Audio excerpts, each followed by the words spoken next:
দাবানলে পড়ছে Tel Aviv থেকে মাত্র কয়েক কিলোমিটার দক্ষিণে অবস্থিত ইসরায়েলের মধ্যাঞ্চলের শহর নেস জিওনা।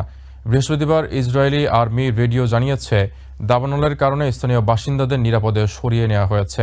প্রাথমিকভাবে একটি উন্মুক্ত বনাঞ্চলে আগুনের সূত্রপাত হলেও দ্রুত তা আবাসিক এলাকায় ছড়িয়ে পড়ে এবং বেশ কয়েকটি ভবন পুড়ে যায়।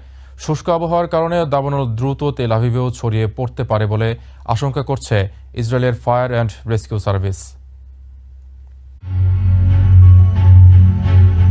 ইরানের ড্রোন ও ক্ষেপণাস্ত্র হামলায় ইতোমধ্যেই চরম বিপর্যয়ের মুখে ইসরায়েল। জ্বালানি স্থাপনা, সামরিক ঘাঁটি এবং গুরুত্বপূর্ণ অবকাঠামো লক্ষ্য করে চালানো আঘাতে দেশটির নিরাপত্তা পরিস্থিতি চরম উদ্বেগজনক। এর মধ্যেই নতুন করে দাবানলের কারণে আরও বিপর্যস্ত হয়ে পড়েছে ইসরায়েল।